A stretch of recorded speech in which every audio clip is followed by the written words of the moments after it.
नमस्कार, TV9 मराठीमध्ये आपल्या सगळ्यांचं स्वागत। मी निखिला। पाहतोय देश महाराष्ट्र आणि बुलेटिनची सुरुवात मोठ्या बातमीनं। सर्व मराठ्यांना कुणबी करणं कठीण असल्याचं चंद्रकांत पाटील यांनी म्हटलं आहे।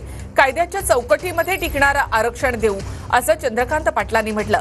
दरम्यान सरसकट कुणबी केल्याशिवाय मराठे मागे हटणार नाहीत असा इशारा जरांगे पाटील यांनी दिलाय। बेसिक मुद्दा आहे की सर्व मराठ्यांना कुणबी करा, हे कायद्याच्या चौकटीत कसं बसेल यावर आज खूप कायदेशीर खल झाला। सरकार सकारात्मकच आहे, सरकार काही ना काही मार्ग काढण्याचा प्रयत्न करत आहे, परंतु कायद्याच्या चौकटीत टिकणारं ओबीसीच्या मूळ आरक्षणाला धक्का न लावता कायद्याच्या चौकटीत टिकणारच द्यावं लागेल।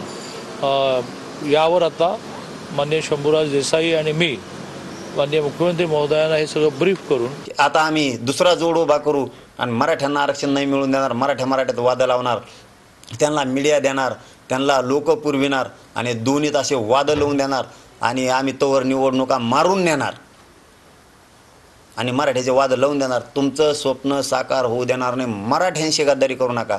उद्याच्याला तिघाला मराठ्याच्या दारात यापेक्षा आता जे झालं तुम्हाला याच्यापेक्षा भयान फटका बसणार आहे।